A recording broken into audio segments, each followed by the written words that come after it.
Bismillahirrahmanirrahim. Assalamualaikum warahmatullahi wabarakatuh. Innalhamdulillah wassalatu wassalamu ala rasulillah wa ala alihi wa sahbihi wa man tabi'ahum bi ihsan ila yaumil qiyamah. Ibu-ibu dan seluruh kehangatan para penuntut ilmu yang hadir pada kesempatan pagi kali ini, semoga Allah senantiasa memberikan kepada kita ilmu dan memberikan kepada kita petunjuk. Ilmu itu memberikan energi pada kehidupan kita, dan petunjuk itu memberikan kekuatan di dalam kehidupan kita. Kalau kita tidak mendapatkan ilmu, maka sesungguhnya kita tidak punya alasan untuk menyelesaikan setiap PR dan amanah yang ada pada kehidupan kita, kalau bukan karena ilmu yang memberikan kepada kita alasan untuk bertahan dan menyelesaikan. Kalau ibu menjadi seorang istri tidak memiliki ilmu, maka ibu tidak bisa memiliki alasan kenapa bertahan dengan seorang suami yang ibu tahu semua aib dan kekurangannya. Sebagaimana seorang suami pun, kalau dia tidak punya ilmu, maka dia tidak punya alasan kenapa dia tetap harus bersabar menghadapi istrinya. Inilah yang menjadikan kita memahami. Kita ngaji bukan karena kita pengangguran, kita ngaji bukan karena kita sok suci, kita ngaji karena bukan kita tidak memiliki aktivitas. Kita ngaji karena sesungguhnya kita paham prioritas besar di dalam kehidupan kita. Itu adalah ketika kita mendapatkan ilmu di dalam perjalanan hidup. Sesungguhnya manusia biasanya mengalami banyak benturan di dalam kehidupan, bukan karena Allah yang jahat, tapi biasanya manusia itu mengalami banyak benturan di dalam kehidupan karena dia tidak mau mempelajari ilmu. Yang sejatinya ilmu itu menyelamatkan dia dari banyak benturan di dalam kehidupan. Inilah yang menjadikan kita paham, kita ini memiliki banyak blind spot, ibu, dan tidak ada yang bisa menerangi kita dari blind spot kita kecuali adalah dengan ilmu. Saya tidak bisa melihat kuping saya, dan saya tidak bisa melihat belakang kepala saya kecuali dengan cermin. Itu yang dinamakan dengan blind spot.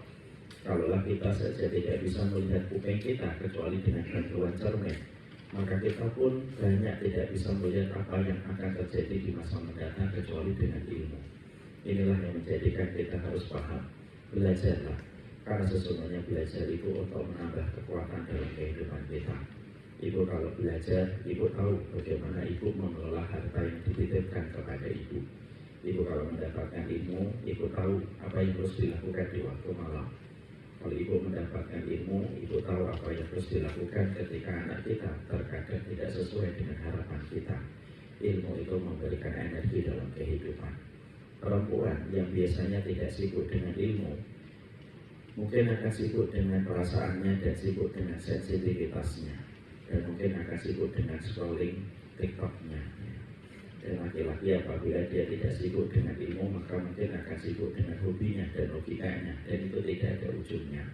Inilah yang menjadikan kita terus belajar setiap waktu, setiap saatnya di dalam kehidupan kita.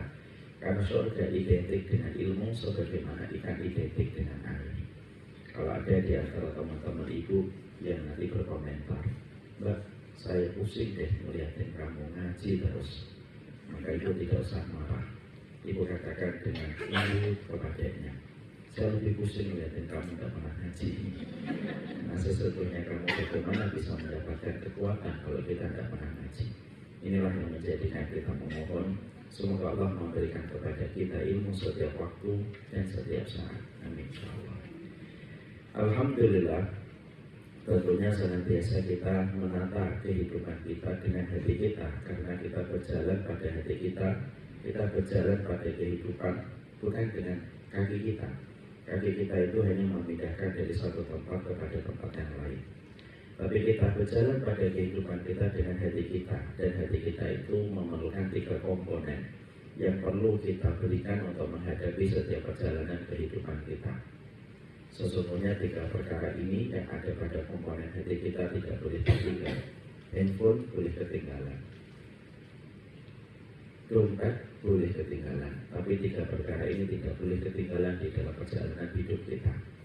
Apa 3 perkara yang harusnya kita miliki di dalam menghadapi setiap perjalanan kehidupan kita? Maka hati kita memerlukan 3 komponen. Yang pertama, sabarnya tanpa tepi. Yang kedua, syukurnya tanpa syarat. Yang ketiga, ridhonya tanpa batas. Inilah 3 perkara yang harus kita berikan terus-menerus di dalam kehidupan. Sabar tanpa tebing, syukur tanpa syarat, ridho tanpa batas. Dan inilah yang terus kita berikan di dalam perjalanan kehidupan kita setiap waktunya selama kita menjalani kehidupan kita. Makanya 3 perkara ini tidak boleh kehilangan pada saat kita menghadapi setiap problematika yang kita jumpai di dalam kehidupan. Terkadang kita harus memberikan 3-tiganya dalam satu momen waktu. Kadang-kadang ibu kalau melihat suami, ibu bersyukur. Tapi kadang-kadang ketika ibu melihat rekening, ibu bersabar. Dan terkadang ketika ibu melihat perjalanan hidup, ibu harus menata keridhaan. Dan itulah yang menjadikan kita bersyukur setiap waktu. Syukur tidak menjanjikan kuantitas, tetapi syukur itu pasti memberikan kepada kita kualitas. Maaf ya ibu, kalau orang bersyukur tidak secara otomatis dia pasti menjadi kaya. Tapi kalau orang itu betul-betul dia bersyukur, pasti Allah akan berikan kepadanya kualitas di dalam hatinya dengan ketenangan dan kelapangan. Makanya kalau kita bersyukur kepada Allah, syukurnya itu tanpa syarat. Artinya kalau syukur itu tidak usah memberikan syarat kepada pemberi kenikmatan. Ya Allah, nanti saya syukurnya kalau sudah punya rumah. Ya Allah, nanti syukurnya kalau 2 anak saya sudah nikah. Ya Allah, nanti kalau saya bersyukur kalau rekening saya sudah 2 triliun. Itu syukur tanpa syarat. Itu syukur memberi syarat. Orang yang beriman ketika bersyukur itu tidak memberi syarat. Karena apapun karunia yang Allah berikan kepada kita sudah lebih dari apa yang kita butuhkan di dalam kehidupan kita. Dan kita tetap bersyukur kepadanya. Walaupun terkadang doa-doa kita belum dikabulkan oleh Allah. Jangan mengurangi syukurmu hanya karena doamu belum dikabulkan. Jangan mengurangi syukurmu hanya karena ekspektasimu dan resolusi di hidupmu belum dikabulkan oleh Allah. Teruslah bersyukur kepada Allah setiap waktu walaupun doa kita belum dikabulkan oleh Allah. Walaupun permintaan kita belum diberikan oleh Allah. Karena sesungguhnya terkadang doa kita ketika belum dikabulkan oleh Allah, terkadang itu bukan karena Allah tidak sayang kepada kita, tetapi justru karena Allah sayang kepada kita. Kadang-kadang doa kita belum dikabulkan oleh Allah karena di dalam doa kita tanpa kita sadari ada kerusakan yang mengancam kita di masa mendatang. Ibu, saya ambilkan contoh. Anak saya nomor 6, namanya Basim. Anak saya nomor 6 ini, Masya Allah kesukaannya itu makan permen. Anak saya 8 ibu, dan Om Louis 9. Dari satu istri. Masya Allahnya biasa aja. Anak saya nomor 6. Ini saya lanjutkan nggak sih? Anak saya nomor 6 itu suka permen. Kalau dia minta permen itu bisa dikasih 1 bungkus, 2 bungkus pun bisa habis. Tapi saya sebagai bapaknya bisa memberikan beliau 2 bungkus permen. Insya Allah tidak banyak menguras tabungan saya. Dan saya mampu memberikan itu. Tapi saya bersama istri saya tercinta, saya tidak pernah memberikan permen kepada anak saya Basim nomor 6 yang diuji dengan permen. Kecuali memberikan permen itu hanya hari Sabtu, itu pun cuma 1 permen. Kenapa saya tidak memberikan apa yang dia mau, padahal saya punya harta untuk membelikan apa yang dia mau? Karena saya tahu kalau saya membelikan kepada dia permen 2 bungkus setiap harinya, dia akan terancam dengan penyakit serius. Dia akan terancam dengan diabetes dini dan mungkin akan terancam dengan komplikasi serius di waktu belia. Karena saya cinta kepada anak saya, love language-nya saya justru tidak memberi dengan apa yang dia minta. Inilah pula yang menjadikan kita paham ini analogi sederhana. Kadang-kadang permintaan kita belum dikabulkan oleh Allah itu bukan karena kita tidak dicintai oleh Allah. Tapi terkadang apa yang kita minta belum dikabulkan oleh Allah itu karena apa yang kita minta di dalamnya ada kerusakan. Ibu meminta gula sama Allah, ilustrasinya. Allah punya gula, tapi kenapa Allah tidak memberikan sedikit gula untuk saya padahal saya sudah rajin berdoa? Bisa jadi Allah tidak memberikan gula kepada ibu supaya ibu selamat dari diabetes. Ibu meminta garam kepada Allah, tapi Allah tidak memberikan garam kepada ibu padahal Allah itu memiliki banyak garam. Itu bukan karena Allah itu tidak sayang sama ibu sampai tidak memberikan garam. Tidak. Kadang-kadang ibu tidak diberikan garam supaya ibu selamat dari hipertensi. Sama, ibu minta melinju tapi tidak dikasih melinju. Biasanya karena apa? Nah, supaya kita selamat dari asam urat.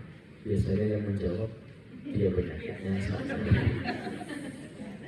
Sehingga disitulah akhirnya yang menjadikan kita memahami betul bahwasanya jangan mengurangi syukur kita hanya karena permintaan kita belum dikabulkan oleh Allah. Teruslah bersyukur kepadanya walaupun permintaan kita belum dikabulkan oleh Allah. Love language-nya Allah kepada kita terkadang ketika kita tidak diberi apa yang kita minta supaya kita selamat dari kerusakan di masa mendatang. Contoh, ibu meminta lebih listrik, tapi Allah tidak memberikan mobil listrik. Bukan karena Allah tidak mampu memberikan kepada ibu mobil listrik. Mungkin kalau ibu pakai mobil listrik, ibu kesetrum ketika hujan deras. Allah tidak memberi kepada kita apa yang kita mau, tapi Allah memberi apa yang kita butuhkan. Inilah yang menjadikan kita menata kesyukuran kita setiap waktunya. Sabarmu tanpa tepi, syukurmu tanpa syarat, ridhomu tanpa batas. Orang yang beriman adalah mereka yang tidak pernah kehabisan alasan untuk bersyukur kepada Allah dalam setiap perjalanan hidup. Dan semoga kita termasuk orang yang beriman yang tidak pernah kehabisan alasan untuk bersyukur kepadanya. Bukan bahagia yang menjadikan kita bersyukur, tetapi bersyukurlah, pasti kita dibahagiakan oleh Allah dunia dan akhirat kita. Amin. Ibu-ibu yang semoga Allah rahmati, kita tentunya paham bahwasanya manusia itu adalah seorang musafir di dalam perjalanan yang panjang. Bahwasanya kita melakukan perjalanan panjang dari satu alam menuju kepada alam berikutnya. Dan pastinya setelah kita melewati satu alam, kita akan berpindah kepada alam yang lainnya. Suka atau tidak suka, itulah sebuah ketetapan yang tidak bisa kita ubah dan tidak bisa kita nipu. Kita berada pada kehidupan alam janin ketika kita berada pada rahim ibu kita selama 9 bulan. Lalu Allah melahirkan kita pada kehidupan di dunia. Hari ini kita menjadi pelakon pada kehidupan kita di dunia. Lalu kita akan melanjutkan pada kehidupan barzah. Dan kehidupan barzah itu merupakan terminal penungguan sebelum nanti datangnya hari kiamat, yaitu merupakan babak yang kedua, di mana kita sangat menentukan dan sangat menentukan bagaimana bentuk kita, apakah bentuk kita itu di surga atau di neraka. Makanya ketika kita paham bahwasanya kita pasti akan menemukan alam barzah yang pasti kita temukan di dalam kehidupan kita, dan kita tidak pernah tahu kapan kematian itu akan menyapa pada kehidupan kita, karena terkadang yang sehat umurnya lebih pendek daripada yang sakit, dan terkadang yang sakit umurnya lebih panjang daripada yang sehat. Maka yang harus kita miliki pertama kali adalah janganlah kita membenci kematian, karena kematian itu bukan sesuatu yang kita patut benci.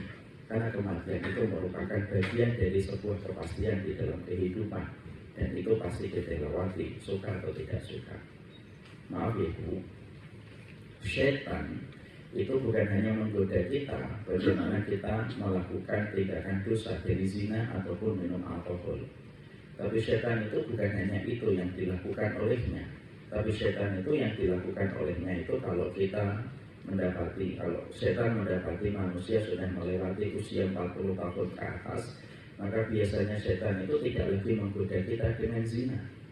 Tapi setan itu biasanya kalau melihat manusia di atas 40 dan di atas 50, biasanya setan itu akan menggoda kita dan menyesatkan kita bagaimana kita membenci kematian, supaya ketika kita membenci kematian tanpa kita sadar, dosa membenci kematian itu terkadang lebih berat daripada kita meminum alkohol.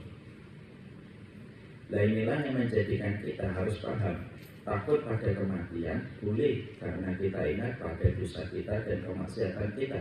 Tapi membenci kematian itu diharamkan di dalam kehidupan iman. Karena siapapun yang dia membenci kematian secara langsung atau tidak langsung, siapapun yang membenci kematian, berarti dia telah benci bertemu dengan Allah. Karena kematian itu di balik gundukan tanah ada sebuah meeting point antara kita dengan Allah yang menciptakan alam semesta. Siapapun yang membenci kematian, maka sejatinya secara tidak langsung dia membenci pertemuan dia dengan Allah. Makanya maaf, saya harus menyampaikan kepada ibu, memang kehidupan barzah terkadang menakutkan untuk kita. Tapi ternyata kalau kita kembalikan kepada sunnah, kita akan menjumpai dan kita mendapati kehidupan barzah itu sebenarnya indah.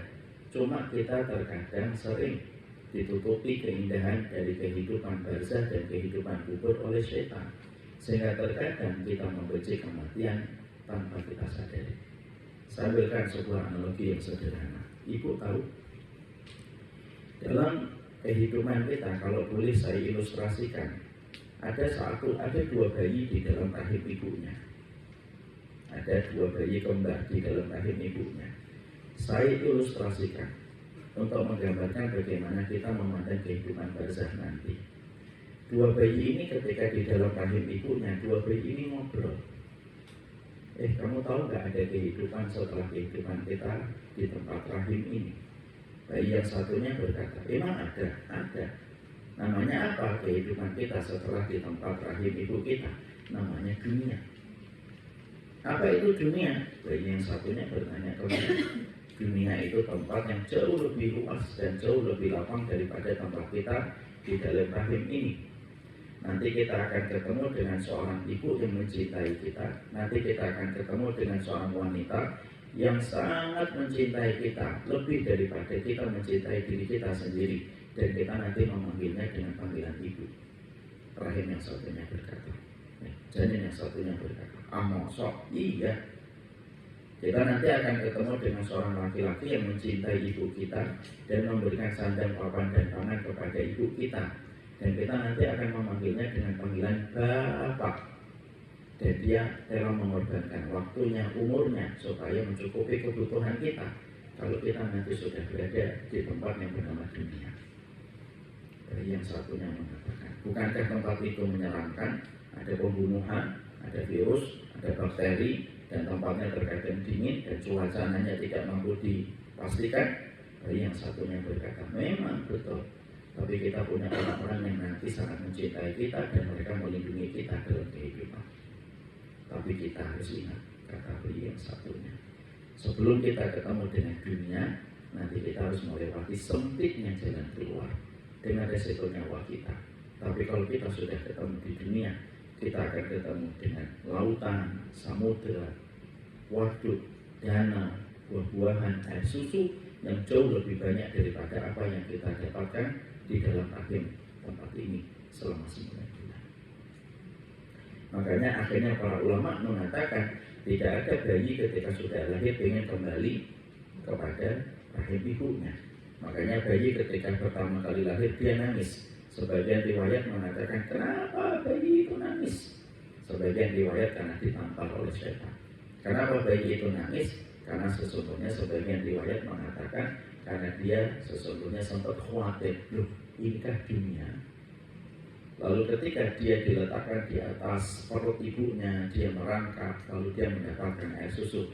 Seketika bayi itu diam dan dia merasakan kehangatan dan dia tidak ingin kembali kepada kehidupan alam rahim, walaupun alam rahim itu hangat selama 9 bulan. Kata para ulama, perumpamaan barzah itu semacam itu. Bahwasanya kita terkadang memandang begitu ketakutan kehidupan barzah tanpa kita sadari bahwasanya kehidupan barzah ketika hari ini kita memandang sama dengan dua bayi, dua janin di dalam rahim ibu ketika memandang dunia. Sehingga yang kita harus benarkan ketika kita memandang kematian itu bahwasanya kematian itu bukan sesuatu yang kita takuti. Tapi kematian itu merupakan sebuah meeting point kita ketika kita akan berjumpa dengan Allah. Dan siapapun yang senang berjumpa dengan Allah, Allah senang berjumpa dengannya. Dan siapapun orang yang tidak senang berjumpa dengan Allah, Allah tidak lebih senang berjumpa dengannya sebagaimana dia tidak senang berjumpa dengan Allah. Ibu tahu dialognya Nabi Ibrahim dengan malaikat? Belum tahu, kan saya belum cerita. Ada dialognya Nabi Ibrahim. Nabi Ibrahim itu didatangi oleh malaikat maut yang kita sering menyebutnya dengan panggilan malaikat Israel. Ketika malaikat maut itu datang kepada Nabi Ibrahim, maka Nabi Ibrahim berkata, ya malaikat maut, mana tulis? Wahai malaikat maut, apa yang kamu inginkan? Malaikat maut lalu mengatakan kepada Nabi Ibrahim, aku akan mencabut nyawamu wahai Nabi Ibrahim. Ibu tahu jawaban apa yang disampaikan Nabi Ibrahim? Nabi Ibrahim lalu berkata, kamu itu pesuruhnya Allah, saya itu kekasihnya Allah. Apa pantas pesuruhnya Allah itu mencabut nyawa kekasihnya Allah? Riwayat ini ada di dalam kitab At-Tadkirah miliknya Imam Al-Qurtubi. Ketika malaikat maut mendengarkan perkataan dari Nabi Ibrahim, maka malaikat maut terhenti dan malaikat maut tidak bisa menjawab. Nabi Ibrahim berkata, apa pantas pesuruhnya Allah itu mencabut nyawa kekasihnya Allah? Maka akhirnya malaikat maut kembali kepada Allah, kepada arusnya, dan malaikat maut lalu berkata kepada Allah, ya Allah, aku akan mencabut nyawanya Nabi Ibrahim sebagaimana yang kau perintahkan. Tapi ketika aku berjumpa dengannya, maka dia berkomentar kepadaku, apa pantas pesuruhnya Allah mencabut nyawa kekasihnya Allah? Maka Allah lalu mengatakan kepada Nabi, Allah lalu mengatakan kepada malaikat maut, wahai malaikat maut, katakan kepada Ibrahim, apa seorang kekasih tidak ingin berjumpa dengan kekasih hatinya? Akhirnya malaikat maut turun lagi dan bertemu dengan Nabi Ibrahim. Nabi Ibrahim bertanya kembali, mana tulis? Apa yang kamu inginkan wahai malaikat maut? Seketika Nabi Ibrahim itu mengatakan, apa pantas kamu itu kalau mencabut nyawaku, seorang kekasih mencabut nyawa kekasihnya Allah? Lalu malaikat maut sudah mendapatkan ilmu dari Allah dan berkata kepada Nabi Ibrahim, apakah seorang kekasih tidak ingin ketemu dengan kekasih hatinya? Disitulah Nabi Ibrahim tersenyum dan tidak lama setelah itu dicabut ruhnya dan dicabut nyawanya. Beliau kembali kepada kekasih hatinya, yaitu adalah Allah. Ini maaf ya Bu, ini khusus untuk para nabi dan para rasul. Ibu nanti kalau mendapati malaikat maut jangan ngomong begitu. Apa pantas itu? Maka di situ kita akhirnya mendapati dan kita menjumpai bahwasanya kematian itu merupakan sebuah perkara yang Allah tetapkan dalam kehidupan kita. Dan kematian itu meeting pointnya kita kepada Allah. Bukankah kita kalau pulang kita dalam kondisi senang? Ingat itu dulu ketika kita waktu sekolah SD, lalu tiba-tiba ketika kita baru meletakkan tas kita, tiba-tiba ada teman kita berbisik kepada kita, Mbak, hari ini pulang pagi. Kenapa? Gurunya rapat. Maka ketika kita mendapati bahwasanya hari ini gurunya rapat dan kita akan pulang pagi jam 9 yang biasanya kita pulang jam 12, senang atau kita benci? Senang. Karena kita akan kembali pulang dan kita bisa melakukan kegiatan yang kita mau di dalam rumah. Maka sesungguhnya kalau ada orang ketika mereka diajak pulang mereka senang, harusnya kita pun sama, bahwasanya kita pun pasti akan diajak pulang. Dan harusnya fitrahnya hati kita, kalau kita diajak pulang, kita ini harusnya senang. Makanya sebelum kita mempersiapkan apa yang harus kita lakukan sebelum kita dijemput kematian, saya ingin untuk menggembirakan hati kita dulu, karena tidak ada yang bisa menggembirakan hati kita kecuali ilmu. Jangan membenci kematian, karena kematian itu bukan sesuatu yang patut untuk dibenci. Karena kematian itu merupakan sebuah meeting point ketika kita berjumpa dengan Allah. Apa yang kita lihat pada kehidupan kubur harus kita kembalikan kepada penjelasan Nabi, supaya kita tidak memikirkan kondisi dan keadaan kubur sebagaimana setan ketika selalu membayangkan kepada kita bahwasanya kubur itu menakutkan. Memang betul kuburan itu menakutkan. Untuk siapa? Mereka yang tidak beriman. Tapi kuburan itu merupakan tempat ketika kita merasakan istirahat, ketika kita sudah penat di dalam ketaatan kita, ketika kita beribadah pada kehidupan di dunia. Makanya maaf ya Ibu tahu nggak kenapa orang yang mati husnul khatimah itu, tanda husnul khatimah itu apa? Tanda husnul khatimah bukan ketika orang itu sekedar mati ketika dalam kondisi sujud. Husnul khatimah itu bukan hanya tanda ketika kita mati pada saat kita tawaf. Betul, itu juga husnul khatimah. Tapi Nabi mengatakan kepada kita, salah satu tanda husnul khatimah ketika Nabi mengatakan yamutul mu'min bi'adil jadid. Orang mukmin itu kalau mereka meninggal dunia ketika mereka husnul khatimah bi'adil jadid, dijadikan dahinya, dijadikan pelipisnya berkeringat. Kenapa orang mukmin itu ketika mereka meninggal dunia itu berkeringat? Itu memberi makna kepada kita. Karena orang mukmin itu mereka lelah dan mereka letih ketika mereka telah taat kepada Allah. Bangun malamnya, terkadang siangnya kita isi dengan kosongnya perut. Terkadang kita harus patuh kepada setiap yang diperintahkan, padahal kita berat memiliki emosi dan memiliki perasaan sendiri. Tapi akhirnya ketika orang itu taat kepada Allah, pada saat ketaatannya itu selesai, maka Allah berikan kepadanya husnul khatimah. Dan tanda husnul khatimah itu berkeringat darinya. Ibu, Nabi Muhammad tidak meninggal pada saat perang Badar dan Uhud. Nabi Muhammad tidak meninggal pada perang Badar dan perang Uhud, dan tidak meninggal di Masjid Nabawi dan Masjidil Haram. Tapi Nabi Muhammad meninggal di atas pangkuan ibunda Aisyah. Apa tanda husnul khatimahnya Nabi? Berkeringat darinya. Diusap, berkeringat lagi, diusap, berkeringat lagi. Saya pernah menjumpai teman saya dulu, sahabat saya. Beliau malam sakit perut. Ibu harus paham ya, kalau orang meninggal karena sakit perut, itu tanda husnul khatimah dan mati syahid. Malam beliau masuk rumah sakit, menjelang subuh beliau meninggal dunia. Saya saat itu masih kajian, mempercepat kajian saya, langsung ke tempat duka. Saya di samping dari jenazah sahabat saya, dan saya mendapati dahinya berkeringat. Saya usap pakai tisu, minta izin sama istrinya, saya usap, basah lagi, saya usap lagi, basah lagi. Itu tanda syahid.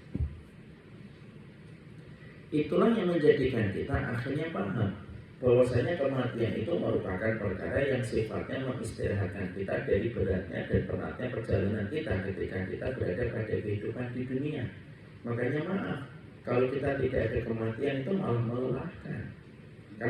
Karena sesungguhnya fitrahnya manusia itu harus merasakan kematian. Seluruh anggota tubuh yang Allah ciptakan kepada kita hari ini dan kita bawa kemana-mana, anggota tubuh ini disetting oleh Allah tidak untuk hidup selama-lamanya dan tidak kekal pada kehidupan di dunia. Tapi seluruh anggota tubuh yang ada pada diri kita disetting oleh Allah untuk hidup sementara saja, lalu kita tinggalkan jasad ini menuju kepada kehidupan berikutnya dengan ruh kita, dan kita meninggalkan jasad sebagaimana gigi ketika meninggalkan gusiknya. Dan kita tinggalkan. Makanya maaf ibu, mungkin di antara kita ada yang bertanya, Ustaz, kenapa ya kita itu diberikan umur yang pendek? Tidak sebagaimana umur umatnya nabi-nabi dan rasul sebelum kita. Kayak Nabi Nuh, itu mereka umurnya sampai 1650 tahun. Tapi kenapa umatnya Nabi Muhammad itu hanya diberikan umur antara 60 dan 70 dan sedikit sekali yang melewati batasan itu? Itu juga karena sayangnya Allah. Ibu bisa bayangkan nggak kalau kita diberikan umur sebagaimana umatnya Nabi Nuh 1000 tahun lebih, Bu? Betapa penatnya dan betapa lelahnya kita di dalam kehidupan menata ketaatan ketika umur kita sepanjang itu. Ada ibu-ibu curhat kepada seorang guru ataupun konsultasi, terus ternyata suaminya bawling. Gurunya ngomong, sabar ya Bu. Ya Allah Ustaz, saya sudah sabar 927 tahun Ustaz. Itu kan rasanya memang tidak nyaman. Makanya akhirnya Allah pun sampai memberikan umur kepada kita, umur kita yang pendek dan bukan umur yang panjang. Itu pun karena rahmatnya Allah, supaya kita segera bertemu dan berjumpa dengan amal soleh kita, dan kita bertemu pada meeting point kita dengan Allah. Karena sesungguhnya kematian itu banyak di antara majelis taklim berusaha untuk menghindari materi itu, padahal materi ini penting supaya bagaimanapun kita tidak membenci kematian, karena kematian itu tidak ada satupun komponennya yang patut menjadikan kita benci pada kematian. Makanya orang semakin tua, fitrahnya itu ketika mereka semakin tua, fitrahnya manusia itu adalah ingin meninggal dunia. Saya pernah mendapati satu video itu di Instagram. Ada seorang nenek-nenek di Amerika, umurnya 90 tahun. Maka pada saat itu dia merayakan ulang tahun. Dan ketika merayakan ulang tahun, maka beliau meniup lilin. Alhamdulillah lilinnya satu saya lihat. Kalau 90 kan pegel niupnya. Maka lilinnya satu. Maka ketika sebelum meniup lilin itu, maka beliau itu membuat permintaan. Maka sang nenek itu pemakaman itu. Setelah itu ditiup lilinnya. Setelah selesai, ada cucunya mendekat kepada sang nenek, berbisik dan bertanya kepada sang nenek, apa doanya tadi sebelum meniup lilin?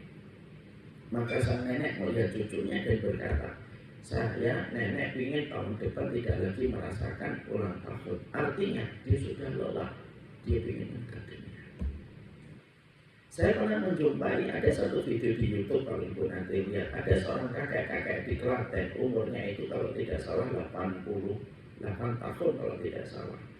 Lalu ketika dia ditanya di dalam rumahnya, divideoin dengan kamera handphone, ditanya, Mbah, pengennya apa Mbah? Lalu pada saat itu Mbah itu ngomong, saya pengen mati, capek hidup. Teman-teman saya sudah tidak ada lagi, semuanya sudah meninggal dunia. Itu menunjukkan kepada kita, Allah membuat kematian pada kehidupan kita sebagai orang yang beriman. Itu bukan karena Allah itu membenci kita, tapi sesungguhnya kita memperbaiki frameworknya kita. Kematian itu merupakan tempat, itu merupakan sebuah takdir yang indah bagi orang yang beriman. Karena sesungguhnya ketika kita memandang kematian, kematian itu yang pertama meeting point kita dengan Allah. Dan yang kedua, kematian itu mengistirahatkan kita dari penatnya kita beribadah. Lalu kita istirahat pada ruang dan halte peristirahatan di akhirat, di alam barzah, supaya nanti kita menatap kehidupan di akhirat. Makanya ibu tahu apa kegiatan orang ketika di dalam kubur kalau dia mendapatkan kenikmatan kubur. Orang itu kalau di dalam kuburan, kalau mereka mendapatkan kenikmatan kubur, kegiatannya itu dua. Nanti dicek di dalam hadis. Apa yang pertama, kegiatan para penghuni kubur itu ketika mereka mendapatkan kenikmatan kubur. Yang pertama, kegiatan penghuni kubur itu di dalam kubur itu tidur. Sebagaimana tidurnya pengantin baru. Maka kita kan harus mengambil message-nya. Kenapa orang kalau meninggal dunia mendapatkan kenikmatan kubur, maka kegiatan mereka tidur sebagaimana pengantin baru. Karena mereka diistirahatkan oleh Allah dari panjangnya perjalanan mereka dan kesabaran mereka ketika mereka memberikan ketaatan pada kehidupan di dunia. Maka ketika berada di dalam kubur, tidur dulu sebagaimana tidurnya pengantin. Ibu lelah menjadi gunung, sudah sampai di atas, apa yang paling diinginkan? Tidur. Ibu lelah melewati jalan pada perjalanan darat, misalkan ibu pergi ke Padang 2 hari 1 malam, tidak ada yang dibayangkan ketika kita masih di atas mobil kecuali tidur secara nyaman. Makanya kata Nabi yang pertama, kegiatan penghuni kubur itu yang pertama tidur, sebagaimana tidurnya pengantin baru. Dan betul-betul istirahatnya itu mengembalikan kembali semua kekuatan yang ada pada dirinya. Yang kedua, apa yang dilakukan oleh para penghuni kubur di dalam kubur mereka ketika mereka mendapatkan kenikmatan kubur. Yang kedua, kegiatan para penghuni kubur di dalam kubur mereka itu yang kedua, berjumpa dan bertemu dengan keluarga-keluarga mereka yang sama-sama mendapatkan kenikmatan kubur.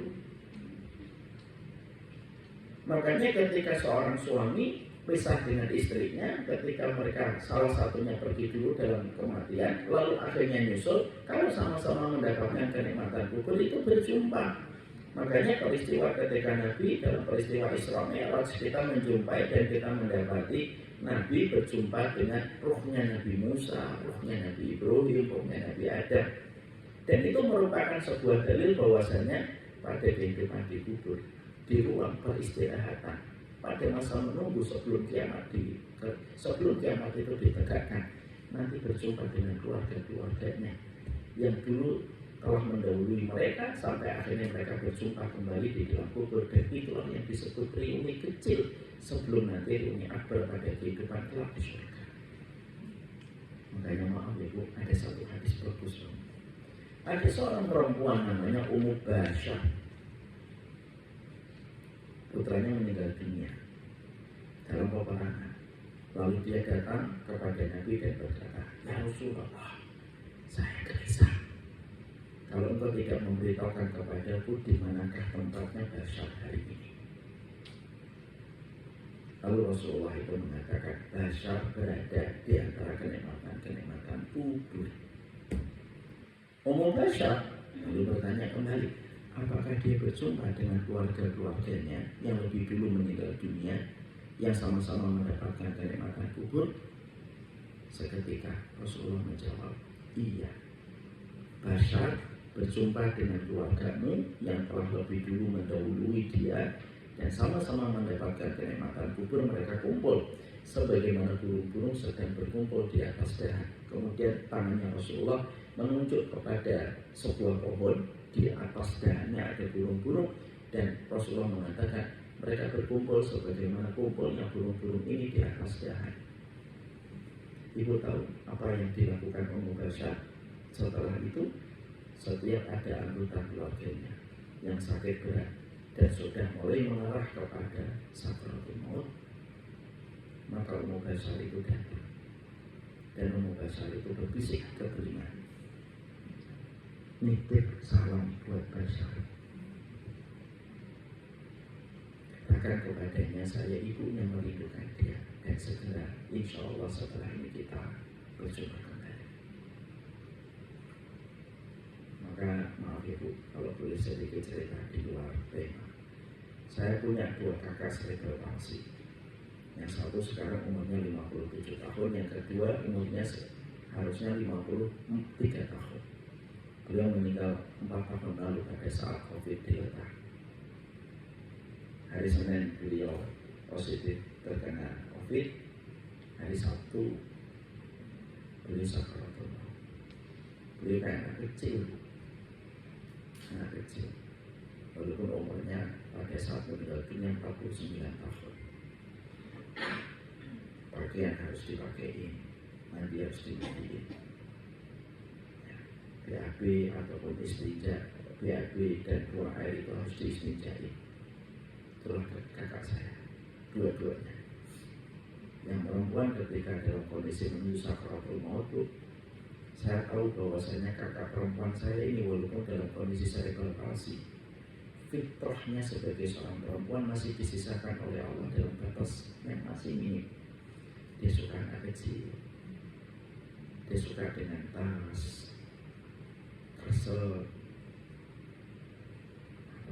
tas kertas dikumpulin sama dia.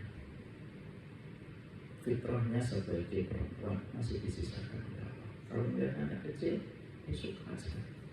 Lihat anak-anak saya itu senang banget. Sepanjang hidupnya tak menikah, karena dalam kondisi dalam tanda petik tidak sempurna agamanya. Saya dulu tinggal di Kudus. Edukasi masyarakat di kota kecil tidak sebesar edukasi masyarakat di perkotaan. Melihat kedua kakak saya kalau lagi jalan itu, pandangannya itu selalu aneh, seakan-akan mengikuti kami dari rambut sampai ujung jempol. Dulu saya kadang ketika masih SD dan SMP, saya tuh kadang malu gitu kalau membawa kedua kakak saya turun dari mobil untuk makan. Saya itu pernah sering menawar kepada ibu saya kalau kita lagi makan di restoran atau warung, Bu, Mas Yusa sama Mbak Risma nggak usah turun ya, biar saya aja nanti yang bawain makanan dan minuman ke mobil. Tapi mereka nggak usah turun. Kenapa gitu, Bu? Karena saya tahu rasanya dilihatin dari ujung rambut sampai ujung jempol. Ibu saya sebagai guru kesabaran saya setelah Rasulullah dan para ulama itu musab-musab kepala saya begini, kalau kamu malu nan, kamu duduknya di pojok sana, ibu dan bapak sama kedua kakakmu biar dari sini aja supaya kamu enak makannya. Walaupun begitu pun saya tak tega dan tetap akhirnya menangani. Makanya maaf ibu, saya saksi karena kakak perempuan saya itu senang dengan anak gitu kan, anak kan kayak anak kecil, musab kepala orang nggak kenal gitu karena ditangkap gitu. Ya namanya orang apalagi di kota kecil. Saya kadang mau marah, tapi saya berani. Ibu saya kalau gak kayak gitu mau nangis di ujung matanya, tapi tidak. Ibu saya biasanya nanti minta maaf, maaf ibu, ini anak saya nggak tahu. Tapi jangan pegang-pegang itu kan Bu. Ya Bu, nanti saya kasih tahu. Hari Sabtu ketika beliau akan meninggal dunia Bu, maka saya talqin dengan kalimat La ilaha illallah sekali saja. La ilaha illallah. Dan pastinya beliau nggak bisa ngulang, karena kalimat yang beliau bisa ucapkan itu kurang dari 10 kosakata yang itu diucapkan sepanjang hidupnya. Awi kalau manggil saya Pak, Ae, Bapak, Ue, Ibu. Mangan, makan, uyok, pipis. Ini sampai 10 kata. Ketika beliau dalam kondisi semakin berat, gitu, saya mentalkan Mbak, La ilaha illallah. Setelah itu saya bilang, kalau mau pulang, pulang Mbak, dari sempitnya dunia menuju kepada lapangnya urusan akhirat. Pulang Mbak, nanti di sana nikahi Mbak, punya keluarga, punya anak. Nikmati balasan dari Allah atas semua keterbatasan di dunia. Kalau ketemu bapak, salam. Kalau ketemu ibu, salam ya Mbak. Nanti tolong jangan lupa sama saya. Kalau nanti kita datang kembali di akhirat dan di dalam kubur. Dan sampai 5 menit setelah itu beliau meninggal dunia. Di situ kita akhirnya Pak, itulah kehidupan ketika seseorang berada di alam barzah. Kumpul reuni. Makanya saya sempat mengatakan dalam satu tulisan kan, kalau kita mendapati bapak kita meninggal dulu, ibu kita meninggal dulu lebih daripada mendahului kita, itu sebenarnya bukan pisah. Itu namanya adalah ibu dan bapak kita mengambil jam lebih pagi dan kita mengambil jam lebih siang ataupun sore.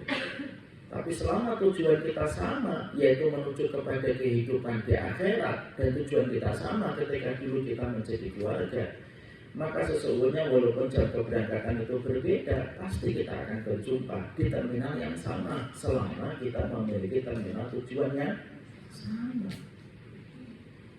Makanya itulah yang menjadikan kita akhirnya memahami bahwasanya ketika kehidupan di alam barzah itu kegiatannya tidur, reuni keluarga, maka sampai Rasulullah pun mengatakan kepada kita dalam hadis yang diriwayatkan dari jalurnya Imam Muslim, nanti ketika penghuni kubur itu sama-sama mendapatkan kenikmatan kubur, maka kegiatan mereka itu saling reuni, mereka saling kumpul dengan satu keluarga dengan keluarga-keluarga berikutnya.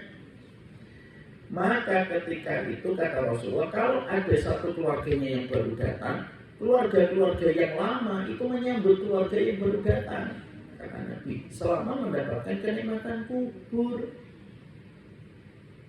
Jadi ibu saya meninggal lebih dulu, bapak saya meninggal 5 tahun setelahnya.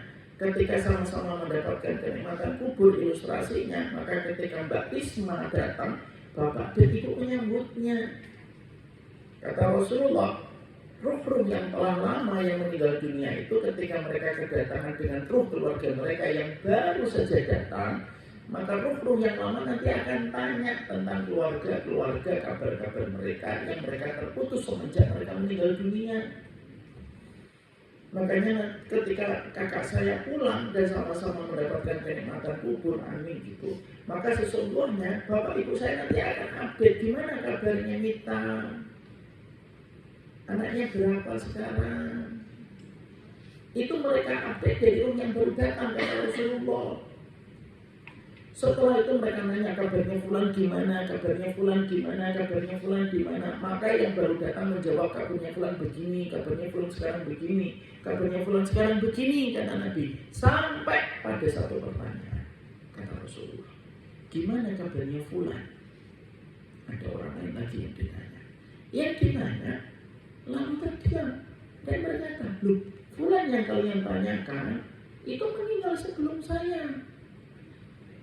Apakah dia tidak mendatangi kalian di tempat ini sebagaimana saya mendatangi kalian di tempat ini? Maka roh-roh yang lama itu nanti akan berkata, loh, Kalau ternyata fulan yang kami tanyakan itu kepada dirimu sudah meninggal sebelum dirimu, tetapi tidak mendatangi kami di tempat ini, berarti dia telah pergi ke tempat yang bernama Hawiyah. Hawiyah itu pangkuan api neraka sebelum api neraka.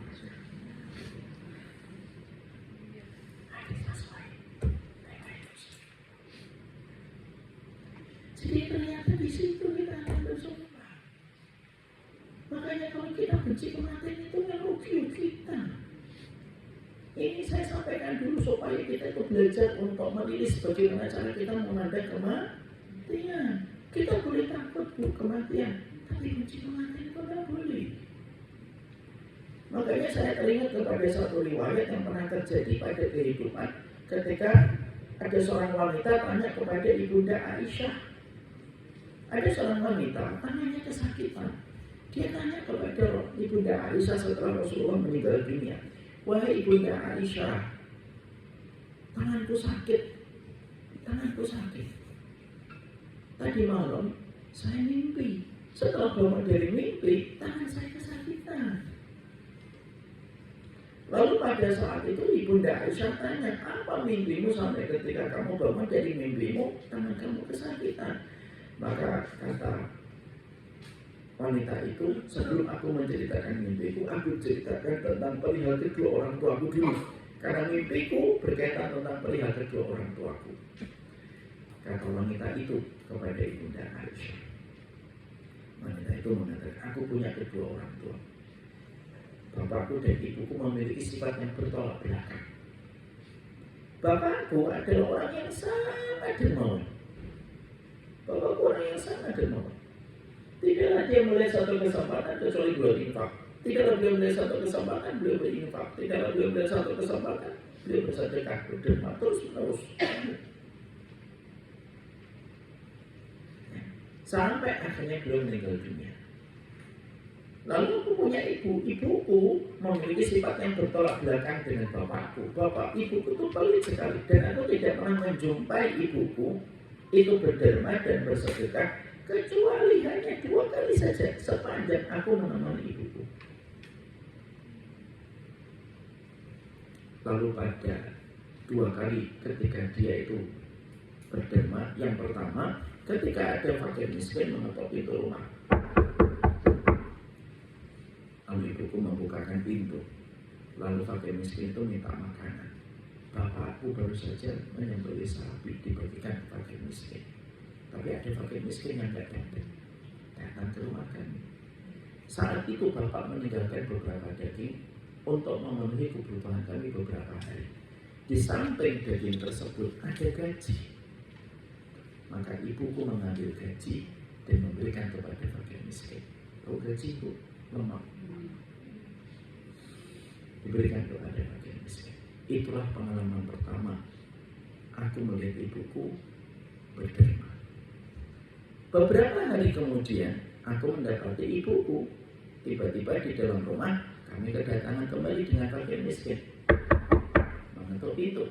Dan ketika dibukakan, maka pengemis itu meminta selembar pakaian untuk menghangatkan bagi mereka.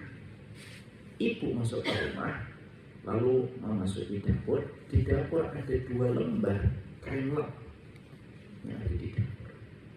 Ibu mengambil 2 kain lap itu dan memberikan kepada fakir miskin.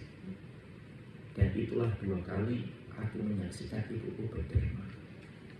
Tadi malam, perempuan itu langsung berkata kepada ibunda Aisyah, tadi malam saya bermimpi aku berjumpa dengan bapakku di tempat yang indah, istananya bagus, buah-buahan, daging, di sampingnya air sungai yang mengalir. Maka ketika aku berjumpa dengan ibuku, berjumpa dengan bapakku, aku bergembira meluapkan rasa rinduku kepadanya. Ibu, saya sampaikan sama ibu semuanya. Perihal orang yang hidup, kalau sampai bermimpi tentang orang yang meninggal dunia, maka mimpinya hak dan mimpinya benar. Nanti dibuka surat Az-Zumar 42. Surat Az-Zumar 42. Dibaca tafsirnya. Kalau ibu-ibu memiliki tafsir Imam Ibnu Katsir yang ada di rumah, Mungkin yang masih ada plastiknya itu dibuka, itu plastiknya dibuka itu. Az-Zumar 40. Surat Az-Zumar itu surat ke-39. Atau mau dibaca sebentar? Sebentar. Surat ke-39.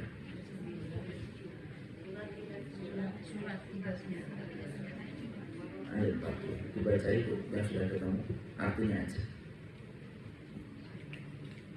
Allah memegang nyawa seseorang pada saat kematiannya dan nyawa seseorang yang belum mati ketika dia tidur. Ya, Allah memegang nyawa orang yang meninggal dunia dan Allah memegang nyawa orang yang masih dalam kondisi tidur. Berarti mereka ketemu di persekutuan apa? Tidur. Makanya akhirnya orang yang meninggal digenggam ruhnya oleh Allah. Kalau orang tidur digenggam juga ruhnya oleh Allah. Cuma bedanya kalau orang meninggal dunia tidak dikembalikan kepada jasadnya. Kalau orang tidur pada saat dia terbangun dikembalikan ruhnya. Berarti pada saat kondisi tidur itulah mereka itu betul-betul berjumpa. Paham ibu nanti ini? Jadi nanti kalau ibu tiba-tiba bermimpi, kayak misalkan istri saya pernah tanya sama istrinya, pernah mimpi ya ketemu Mbak Risma? Pernah di tempat yang indah, di atas kursi sangat indah, pakai gaun yang sangat cantik, tersenyum bahagia. Itu bagian dari husnudon kita.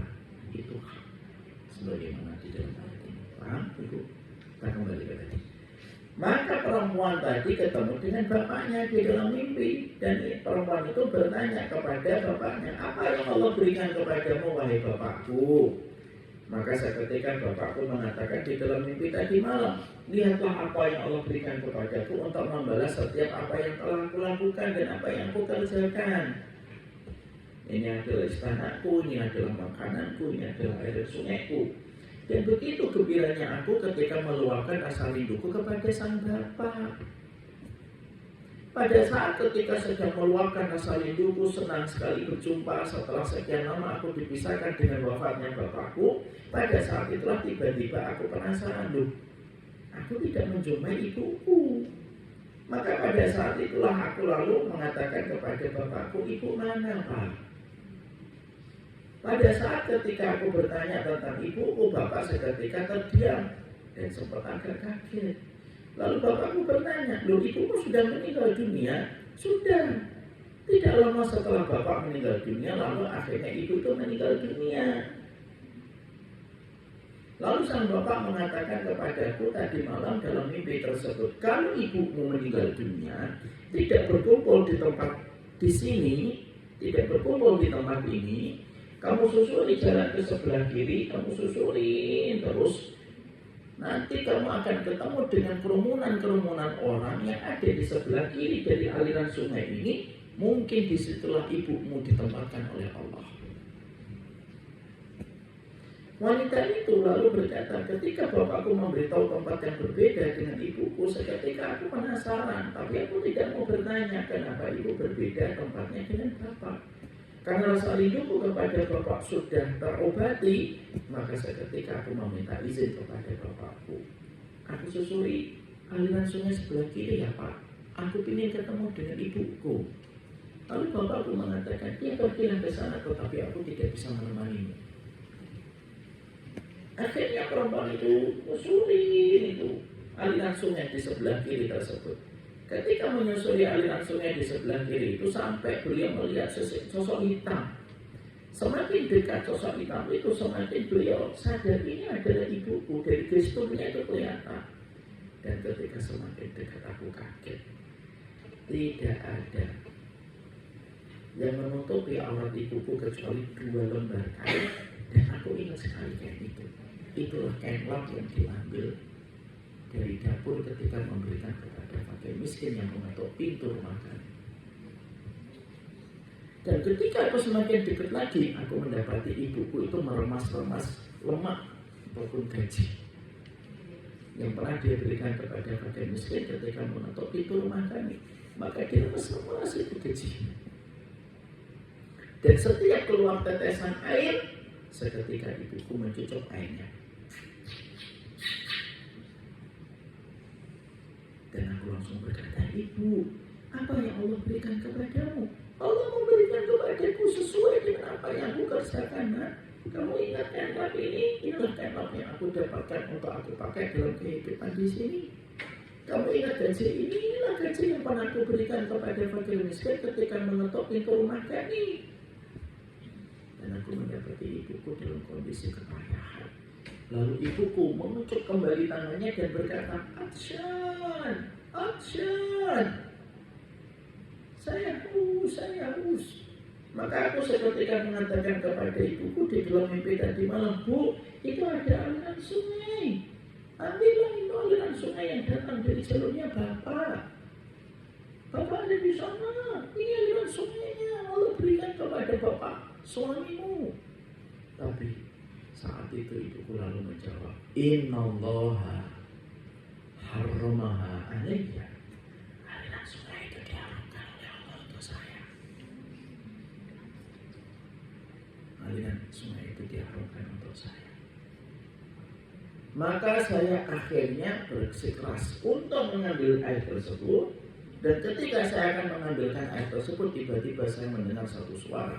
Siapapun yang mengambilkan aliran sungai ini untuk perempuan ini, maka sesungguhnya aku akan jadikan sakit tangannya. Tapi aku tetap berikan air sungai itu kepada ibuku. Dan ketika itu aku terbangun. Ketika terbangun maka tanganku kesakitan. Ibunda Aisyah ketika mendengar kisah itu, seketika beliau menangis. Dan ketika beliau menangis, beliau membacakan dua ayat. Wa may ya'mal mithqala dzarratin khairan yarah wa may ya'mal mithqala dzarratin syarran yarah. Menangislah itu Ibunda Aisyah pada saat itu ketika teringat dengan perkara tersebut. Inilah yang menjadikan kita akhirnya memahami betul bahwasanya kehidupan kita di dalam perjalanan.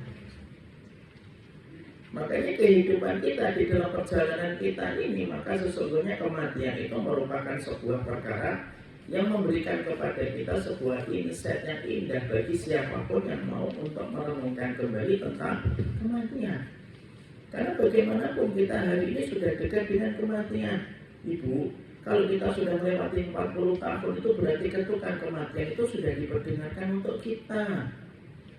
Makanya kalau orang sudah melewati 40 kayak saya, itu satu ketukan sudah diperdengarkan dari lonceng kematian. Kalau kita melewati 50, lonceng kematian itu sudah diperdengarkan kedua. Kalau kita sudah melewati 60, kita sudah melewati lonceng yang ketiga. Dan para ulama itu mengatakan kepada kita sedikit sekali di antara kita itu yang mampu mendengar lonceng yang keempat atau lonceng yang kelima. Ibu-ibu di depan saya ini fix dan confirm pasti minimal lonceng 1. Walaupun kelihatannya lonceng 3. Karena sesungguhnya itu merupakan sebuah perkara kepastian dan itu merupakan sebuah keniscayaan kita di dalam kehidupan. Makanya ketika kita memahami, ketika kita mengerti bahwasanya kematian itu merupakan bagian dari sebuah kepastian dalam kehidupan, mukadimah ini saya sampaikan kepada ibu supaya kita mampu untuk merilis cara pandang kita terhadap kematian. Kalau kita tidak segera merilis dan berdamai dengan kematian, maka kita akan membenci kematian. Dan membenci kematian itu dosa besar. Kita belajar minimal kita downgrade-kan. Dari membenci kematian, kita menjadi takut kepada kematian. Dan ketakutan itu biasanya disebabkan karena kita tidak tahu apa yang harus kita lakukan. Makanya ketika kita sudah paham bahwasanya kepastian itu bahwasanya kematian itu pasti akan menyapa pada kehidupan kita. Ada orang yang memasukkan kunci motor di waktu pagi, yang mengambil kunci motornya orang lain ketika dia bersimbah darah di atas aspal untuk bilang-bilang nasallallahu alaihi wasallam. Berapa banyak orang yang pakai hijab di waktu siang yang melepaskan hijabnya orang lain di waktu sore ketika dia harus dimandikan dan dikafani. Dan berapa banyak orang yang menarik selimut ketika di waktu malam, yang menarik selimutnya orang lain ketika dia sudah terbujur kaku di atas tempat tidur. Karena antara kita dengan kematian itu batasannya tipis. Dan kita tidak pernah tahu kapan kematian itu sejatinya akan menjemput kita. Maka cara yang terbaik itu adalah menjadikan kematian itu menjadi ruang kita berdamai sebelum kematian itu datang pada kehidupan kita. Makanya akhirnya setelah kita tahu kematian itu pasti datang dalam kepastian keniscayaan kehidupan kita, maka yang harus kita rumuskan itu apa yang harus kita kerjakan. Dan maaf Ibu, kalau kita sudah sadar ketukan pertama sudah diperdengarkan, kita sudah sadar ketukan kedua sudah diperdengarkan, maaf, berarti kita tidak hanya sekedar beramal, tapi kita harus mulai mengatur strategi bagaimana kita beramal di waktu yang terbatas. Kalau umuran kita itu masih apa adanya dan ala kadarnya beramal, anak khawatir amal kita tidak cukup untuk menjemput rahmat. Padahal terkadang yang paling dibutuhkan itu strategi amal, dan tidak ada yang memiliki strategi amal kecuali mereka yang berilmu. Saya ambilkan contoh yang paling gampang. Ibu tahu nggak kapan kantor pos itu berdiri? 1950-an kalau tidak salah. Kapan kantor Gojek itu berdiri? 9 tahun lalu ataupun 10 tahun yang lalu. Tapi kalau kita tanya profitnya ataupun nilai valuasi dari kedua perusahaan ini sama atau tidak sama?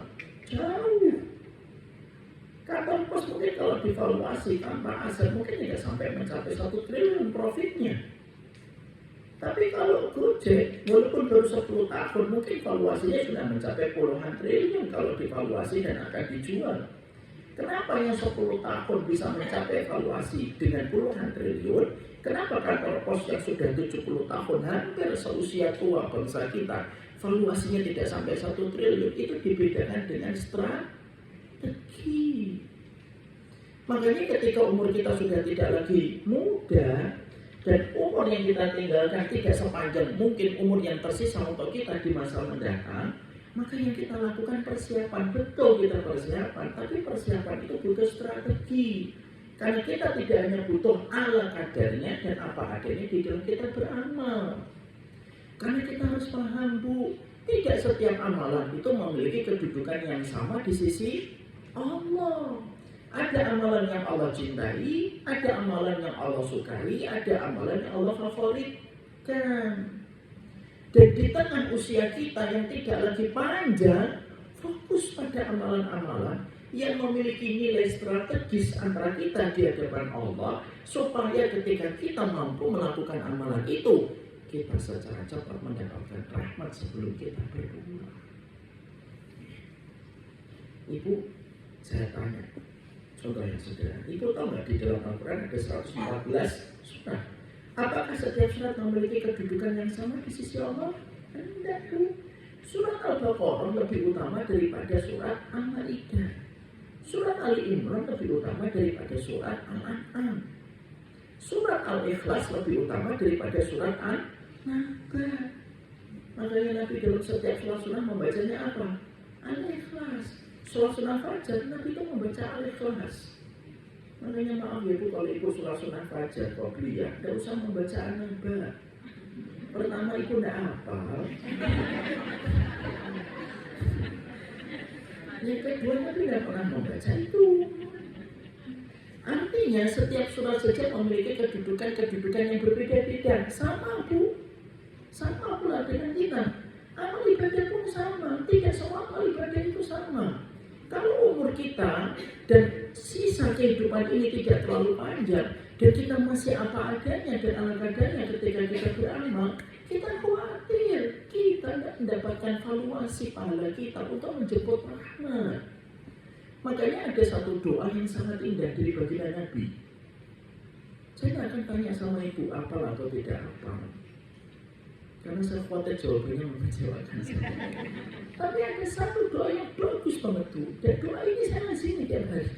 Apa doanya itu Ustaz? Nabi mengatakan dalam satu doa yang diriwayatkan dari Imam Ahmad, Allahumma inni as'aluka hubbaka wa hubba man yuhibbuka wa hubba man la yuqarribu ila hubbika. Nabi itu kalau berdoa sama Allah, maka Nabi itu berdoanya meminta 3 cinta kepada Allah. tiga cinta yang diminta oleh baginda Nabi kepada Rabb yang paling beliau cintai. Satu, beliau memohon cintanya Allah. Ya Allah, aku mohon cintamu. Yang kedua, beliau memohon apa? Wa hubba man yuhibbuka. Ya Allah, aku memohon kepadamu cinta orang yang mencintaimu. Nabi meminta cintanya orang soleh dan soleh, dan Nabi meminta cintanya orang-orang yang solehah. Kita ini kalau ingin mendapatkan cintanya Allah harus banyak mendapatkan cintanya orang soleh. Yang ketiga, Bu, yang ketiga. Yang ketiga apa? Nabi mengatakan, ya Allah, aku memohon kepadamu amal yang paling kau cintai, yang mampu aku kerjakan. Amal yang paling kau cintai itu yang secara cepat menjadikan aku mudah dicintai olehmu. Ibu perhatikan 1, 2, 3 list yang menjadi doanya Nabi. Yang nomor 3, Ibu perhatikan. Ternyata Nabi Muhammad tidak mengatakan sama Allah, ya Allah, kasih aku waktu yang panjang supaya aku bisa beramal semuanya. Nah, Nabi tidak memilih doa itu kepada Rabbnya. Tapi Nabi itu mengatakan kepada Allah, ya Allah, aku memohon kepadamu amal yang paling kucintai supaya aku bisa melakukannya dan menjadikan aku cepat mendapatkan cintamu. Jadi ternyata Nabi itu memilih amalan strategis. Karena bisa jadi ketika ibu melakukan satu amalan, tapi ibu sekedar melakukan amalan apa adanya dan ala kadarnya, dan ibu sporadis, ibu itu tidak terukur dan tidak sistematik di dalam beramal, kita khawatir, Bu, kita akan disibukkan dengan amalan kecil tapi luput dari amalan besar. Waktu kita akan panjang. Makanya Imam Ibnu Qayyim rahimahullah ta'ala mengatakan kepada kita, setan itu kalau gagal menggoda kita dengan syirik, menggoda kita dengan bid'ah. Kalau kita gagal digoda dengan bid'ah, dengan dosa besar. Kalau kita gagal digoda dengan dosa besar, digoda dengan dosa kecil yang diremehkan. Kalau kita gagal digoda dengan dosa kecil yang diremehkan, perkara mubah tapi dibuat berlebihan.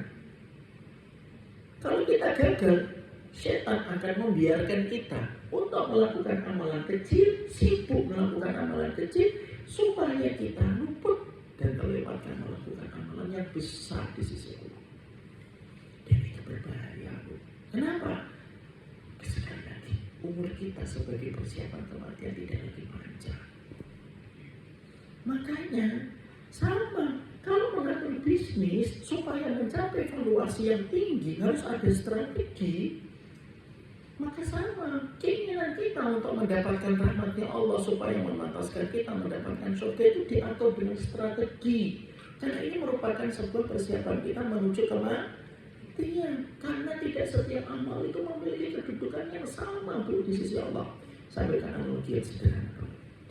Ibu, saya kalau ditanya, apa itu amalan, apa itu masakan yang paling saya senang? Dulu sebelum hidup sehat ya saya tuh paling senang sarapan tuh nasi goreng, nasi goreng telur setengah matang plus salmon.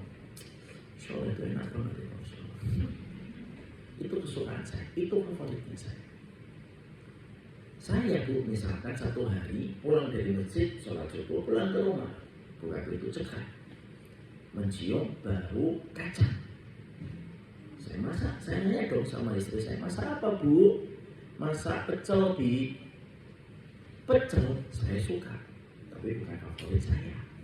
Maaf ya, Bu, kalau ada yang suka pecel dan favoritnya pecel, ya maaf, soal itu saya kira ada sama.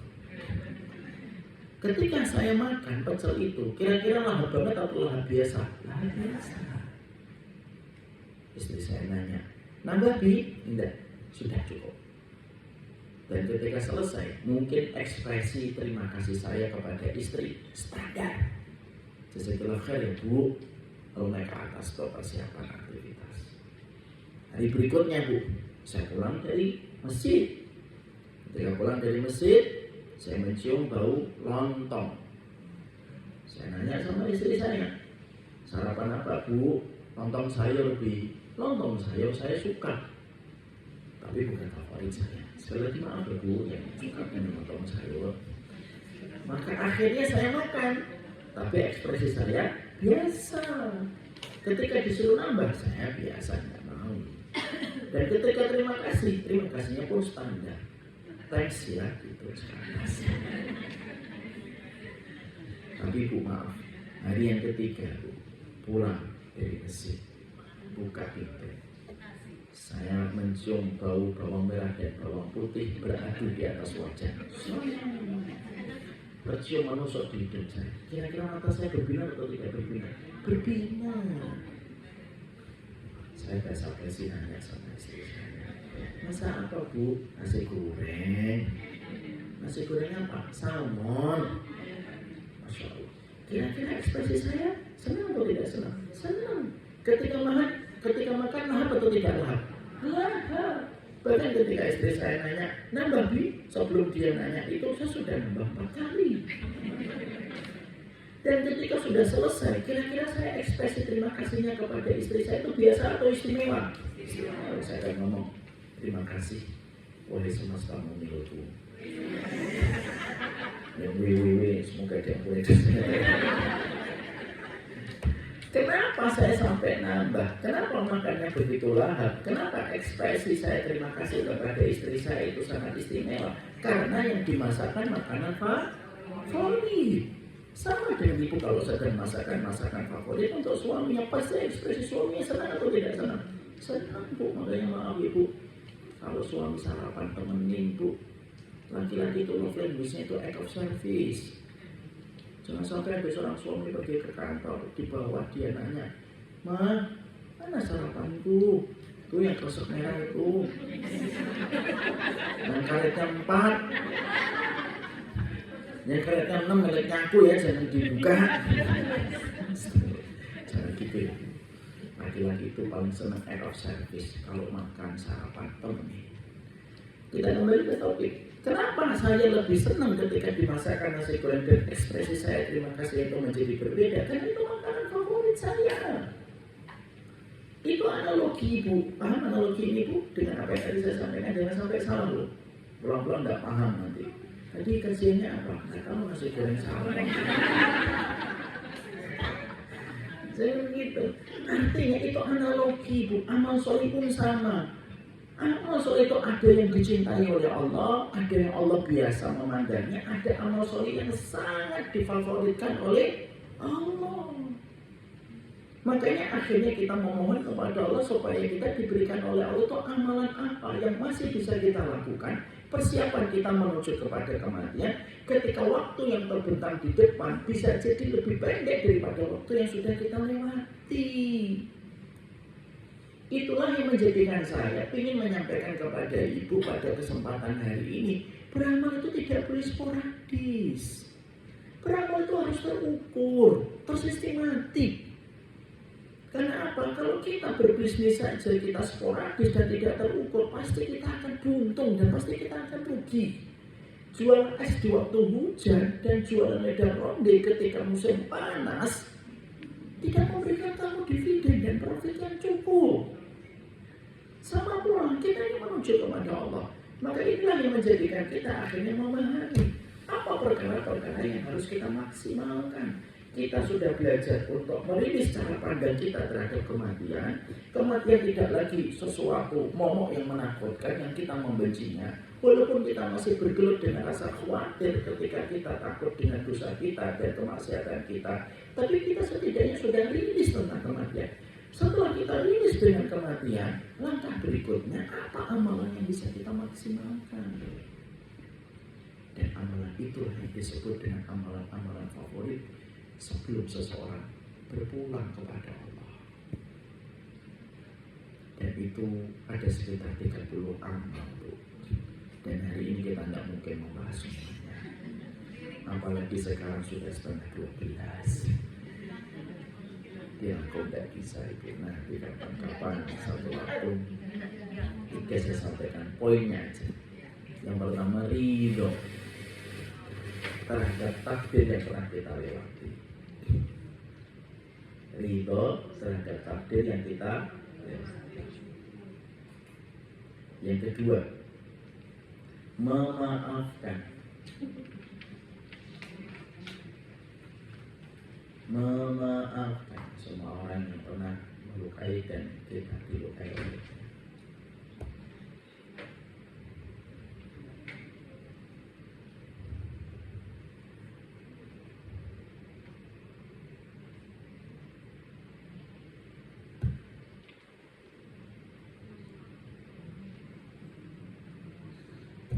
Sudah?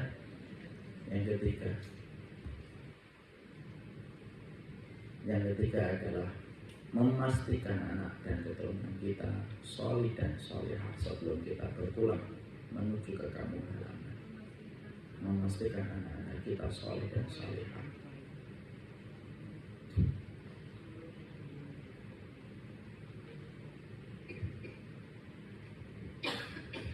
Yang keempat, 5, 6 kapan itu pun tidak dibahas. Memang kemarin tadi mau saya tanya apa itu temanya besok, bersiap sebelum kematian. Saya bilang ini materi panjang, tapi tidak apa-apa. Materi itu bukan yang terpenting langsung kita habiskan. Ini biasanya Bu menjadi materi kami pada Samila Wisdom, yaitu berdamai di usia senja. Kami mengadakan Samila Wisdom setiap 5 bulan atau 4 bulan sekali di Raswid Hotel yang ada di Fatmawati. Tapi tidak apa-apa, ini mukadimahnya aja sebagai sebuah spoiler untuk Ibu. Karena umur-umur kita ini sama Bu, umur-umur yang sudah mulai gelisah dengan benjolan, mulai gelisah dengan tekanan darah tingginya, mulai gelisah dengan berita yang kita dapatkan dari teman-teman kita. Dan tanpa kita sadari kadang-kadang kita itu membenci kematian. Oleh karenanya pertemuan perdana ini saya buka supaya kita memiliki cara untuk merilis bagaimana kita memandang kematian. Kalau kita sudah merilis cara pandang kita kepada kematian, akhirnya kita tenang dan kita tidak dalam kondisi anxiety ketika memandang kematian. Maaf ya Bu, kalau Ibu tidak selesai dengan memandang kematian dengan cara yang benar, bisa jadi Ibu kena anxiety. Bisa jadi nanti satu waktu kita terkena kepanikan yang tiba-tiba datang secara tiba-tiba.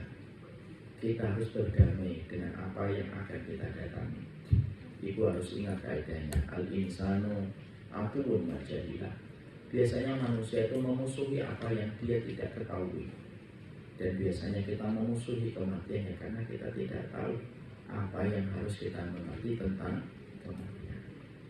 Ini baru pertemuan, saya anggap ini perdana, karena sesungguhnya kita harus berdamai dengan kematian itu sendiri dan kita akhirnya paham tidak boleh apa adanya dan tidak boleh ala kadarnya ketika kita beramal. Karena sesungguhnya waktu yang tertinggal bisa jadi tidak terlalu panjang sebagaimana waktu yang sudah kita lewati.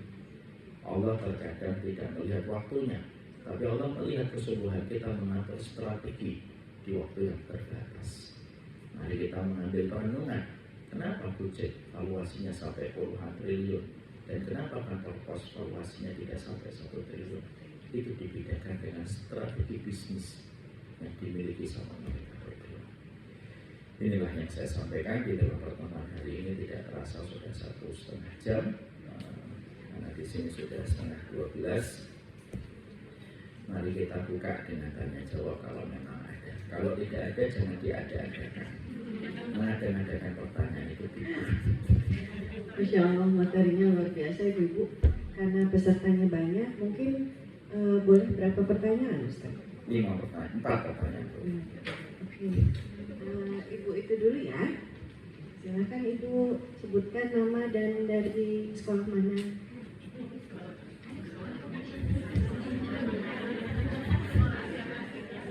Saya menghadapnya anak SMA.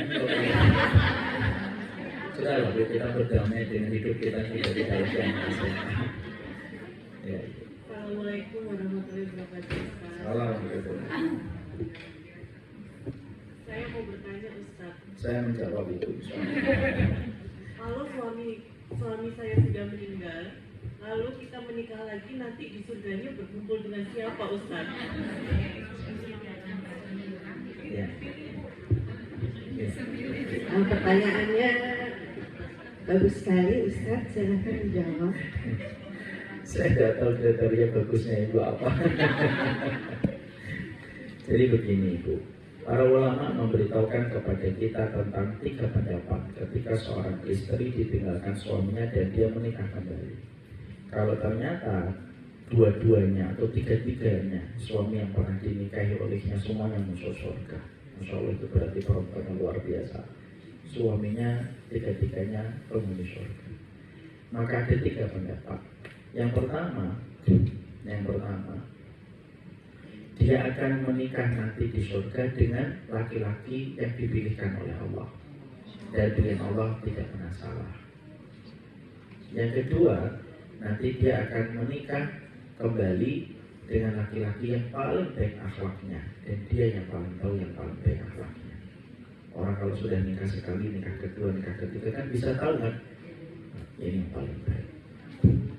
Tapi pendapat yang ketiga, sebagian ulama menguatkan pendapat yang ketiga, maka dia bersama dengan suami yang terakhir. Terus nanti kalau di surga 2 suaminya ketemu dengan dia gimana Ustaz? Sedih dong Ustaz. Kalau masih sedih, berarti fix Anda masih di Kuningan dan tidak lagi di surga. Nanti yang mau di surga membuat status perih ketika melihat.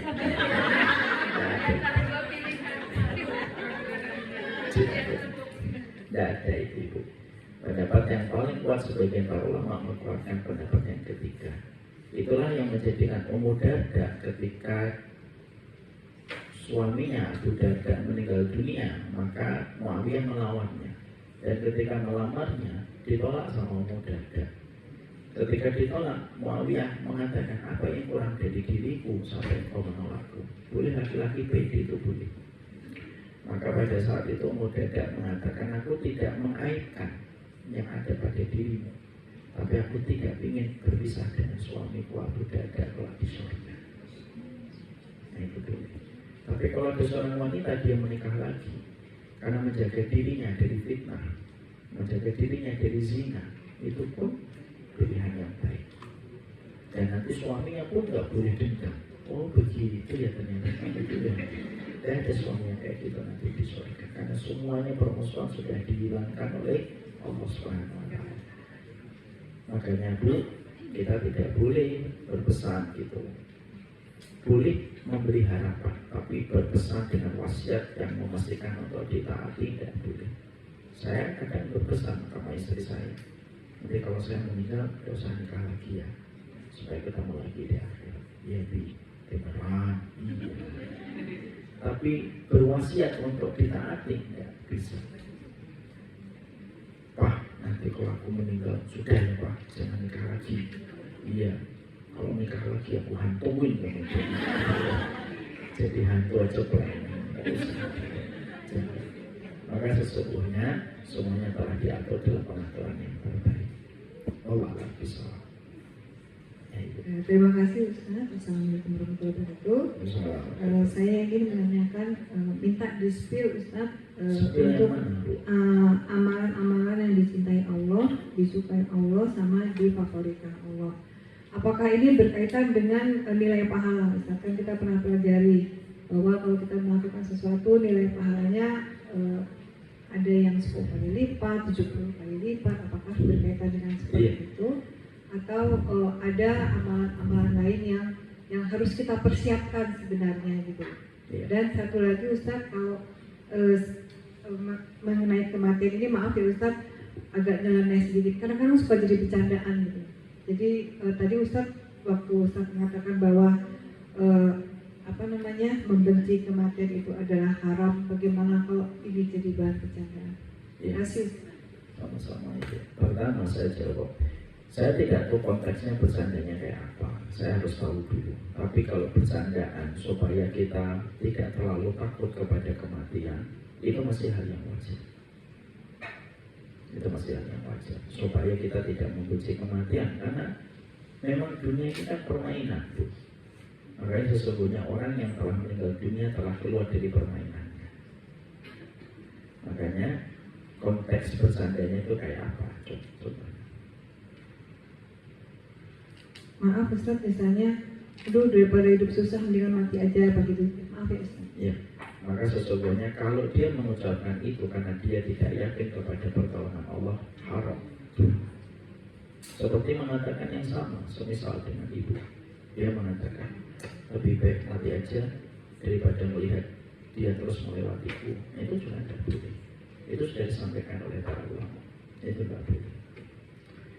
Terus pertanyaan yang pertama, amalan favorit kita yang tadi saya sampaikan, ada 30 amalan favorit sebelum kita berpulang. Nanti kapan-kapan kita bahas kalau ada waktu dan ada sumur di ladang sebelum diganti PDAM, kita insya Allah berjumpa kembali. Tapi ada amalan yang disenangi oleh Allah, ada amalan yang lebih disukai oleh Allah. Contoh ini, contoh konkretnya, ibu sholat duha itu disukai oleh Allah. Tapi ibu menemani suami walaupun tidak sholat duha, tapi menemani suami sampai ke garasi dan melepaskan suaminya dengan doa, itu amalan yang lebih disukai sama Allah. Makanya saya tanya sama ibu, mana yang lebih utama? Perempuan sholat duha sampai 6 rakaat dengan perempuan yang dia menemani suaminya, membawakan tasnya turun ke bawah, lalu suaminya senang ketika mendapati sang istri betul-betul menghargai dan menemaninya sampai dia ketika keluar dari rumah. Di antara dua amal ini mana yang paling besar keutamaan? Yakin? Sholat duha 6 rakaat atau menemani suami? Menemani suami. Itulah definisi dari contoh amalan yang Allah sukai dan amalan yang lebih disukai oleh Allah.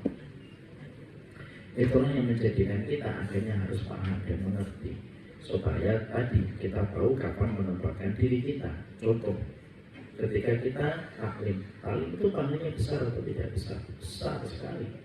Tapi ibu mendapati misalkan suami kita tidak taklim, tapi dia menemani bapaknya yang sedang sakit, menggendongnya, terus memandikannya. Mana yang lebih besar? Taklim atau memandikan orang tua yang sedang sakit? Memandikan orang tua yang sedang sakit. Jadi amal itu sangat memiliki variasi di hadapan Allah. Maka itulah yang menjadikan kita paham kenapa hidup harus berilmu. Ya, karena semua itu harus pakai ilmu. Ibu tidak memiliki ilmu tentang listrik, jangan coba-coba pegang lampu. Insya Allah ibu kesetrum. Ya, sama, mau masuk ke surga tidak ada caranya kecuali harus dengan ilmu. Ya. Ada lagi pertanyaan ibu-ibu, masih ada 2 pertanyaan lagi. Silahkan ibu yang di tengah.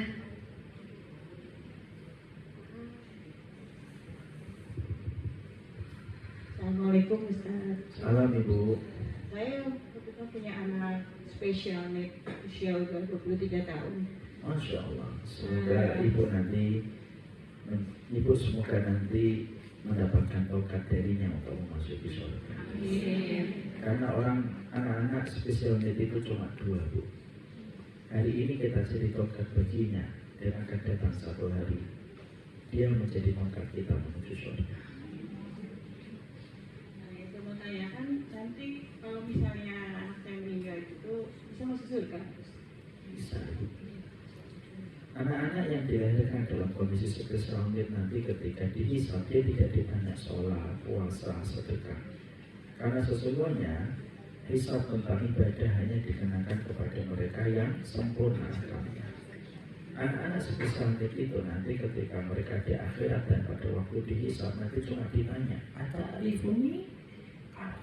Aku enggak sebagai Rabb-Mu, kami karena Engkau ya Allah. Maka akhirnya langsung Allah memberikan akses tol baginya menuju surga. Kenapa? Atas semua keterbatasan yang telah dia lewati ketika di dunia. Kalau ibu demam saja menggugurkan dosa, apalagi mereka. Makanya saya dulu dinasihatin ibu saya, kadang-kadang maaf ya Bu, kayak kakak saya spesial dengan cerebral palsy. Itu kan kadang-kadang persis kayak anak kecil, kadang tantrum, kadang ini. Ibu saya tuh dulu ngasih nasihat ke saya begini, nanti kalau kamu melihat kedua kakakmu ada sesuatu yang membuatmu marah, ingat ya, mereka juga nggak mau kayak gini hidupnya. Kalau mereka bisa memilih menu ketika di dalam rahimnya itu, pastinya mereka akan memilih untuk hidup normal kayak kamu, nikah, punya keluarga, punya anak. Tapi mereka pun tidak bisa memilih takdir yang berlaku untuk hidupnya mereka. Jangan marahi mereka, karena mereka juga tidak bisa memilih banyak hal dalam hidup sebagaimana kamu bisa memiliki banyak pilihan dalam hidup. Dan saya tidak percaya ketika saya nangis. Saya dulu jadi korban jambak kakak saya. Jadi kakak saya laki itu dulu ketika saya masih kecil, saya jambak saya kalau lagi sebel, dijambak saya. Ya anak kecil dijambak itu marah, kadang saya tidak pernah ngapa-ngapain. Dia tidur mimpi buruk gitu, dan dicari saya, dijambak saya. Kadang saya marah sebagai anak kecil yang belum dewasa emosinya. Itu nasihat dari ibu saya. Walaupun sekarang tidak pernah sama sekali. Justru kakak saya sekarang itu kalau ada makanan gini dulu, menurut dia enak, disentil buat saya. Awi, semua masukin ke kulkas. Nanti kalau saya datang gitu, nyuk tuh enak, nyuk gitu, enak. Sebentar, Bu. Sebentar. Kita hari ini jadi tongkat bagi mereka, tapi akan datang satu hari mereka akan jadi tongkat kita menuju surga.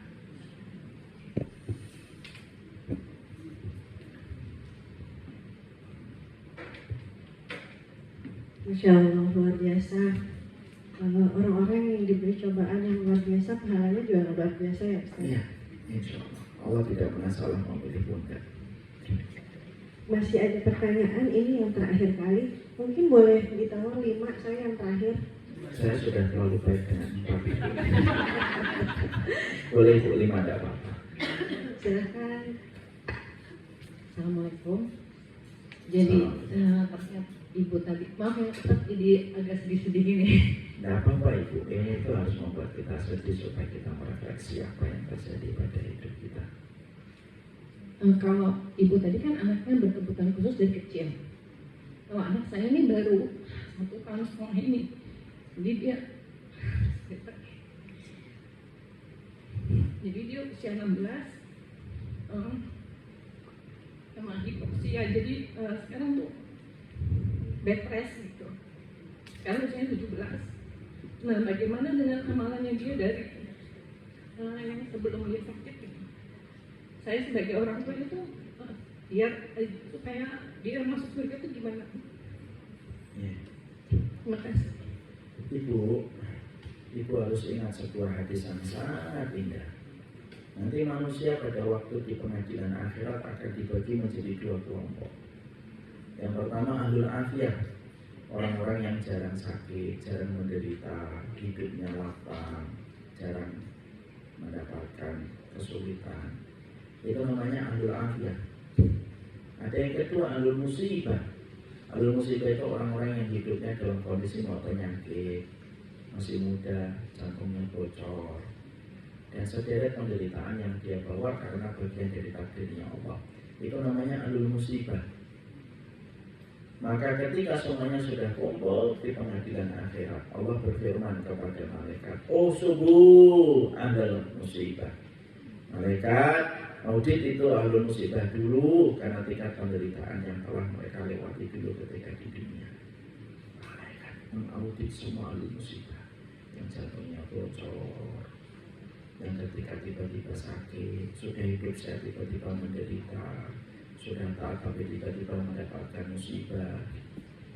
Maka ahlul musibah ini dihitung seketika, diaudit oleh para malaikat, dan seketika malaikat memberikan laporan kepada Allah.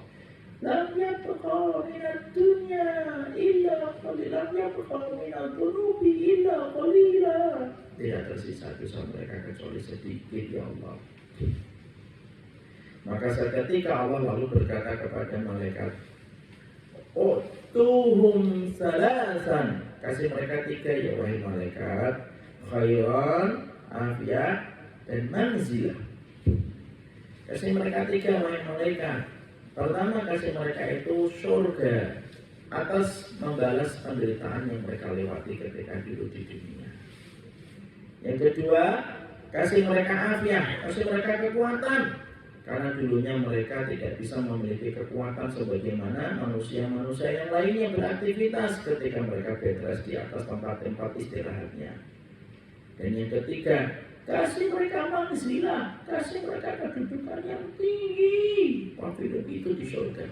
Yang pavilion itu tidak bisa dicapai dengan sholat, tidak bisa dicapai dengan puasa, tetapi hanya bisa dicapai orang yang ridho terhadap takdirnya Allah.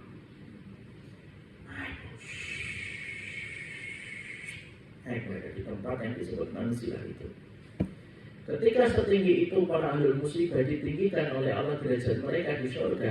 Ahlul afiyah yang belum dihisab, mereka mendongakkan kepala mereka begini, dan mereka lalu berkata, ya Allah, kalau setinggi ini engkau meninggikan derajatnya orang yang mendapatkan musibah di dunia ketika mereka ridho, kalau setinggi ini engkau meninggikan mereka, tolong hidupkan kami lagi, kasih penyakit kepada kami dari kecil, potong-potong daging kami lebih ridho selama kami mendapatkan kedudukan yang setinggi itu di surga. Itu ahlul musibah. Apa yang bisa ibu lakukan? Bisikan ke telinganya, ridho ya nak. Allah tidak pernah salah memberi takdir. Takdirnya Allah tidak ada satupun yang cacat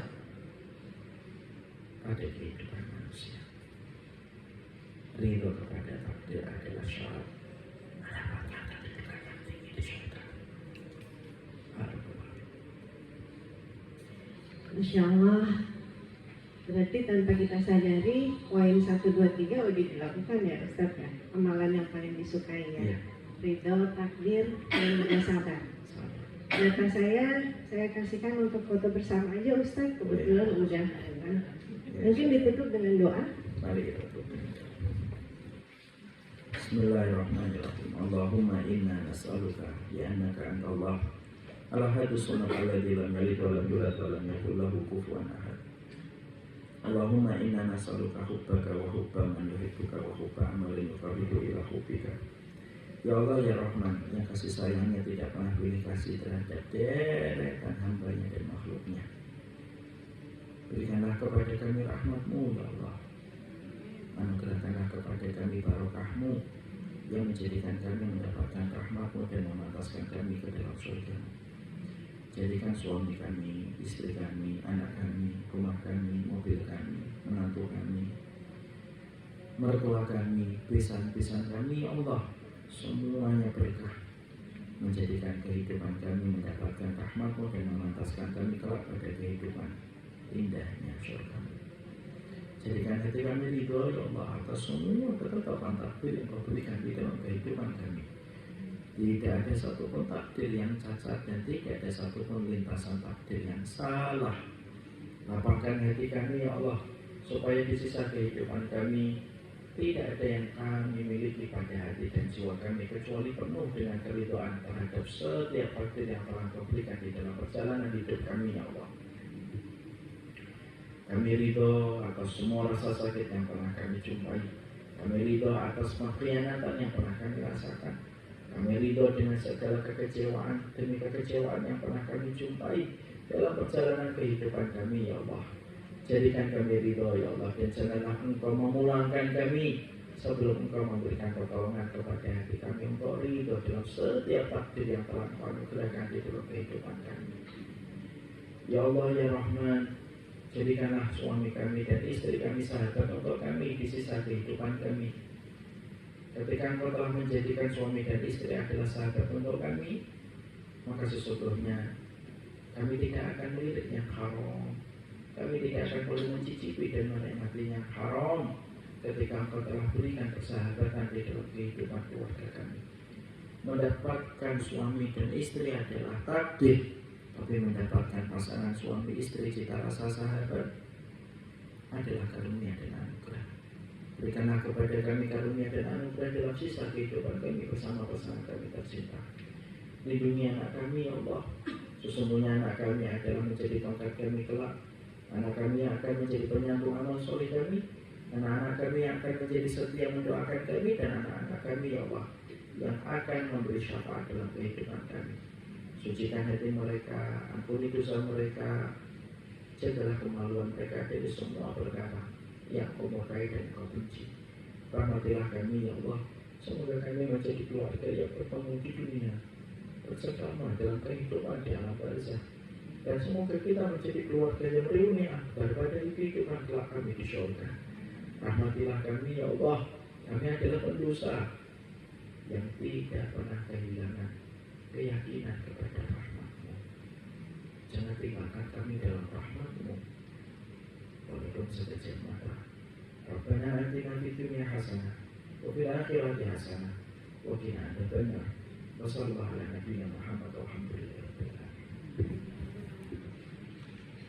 Demikianlah kajian kita kali ini. Semoga ibu-ibu semua mendapatkan rahmat, diberi kesabaran, dan masuk surganya Allah Subhanahu wa Ta'ala.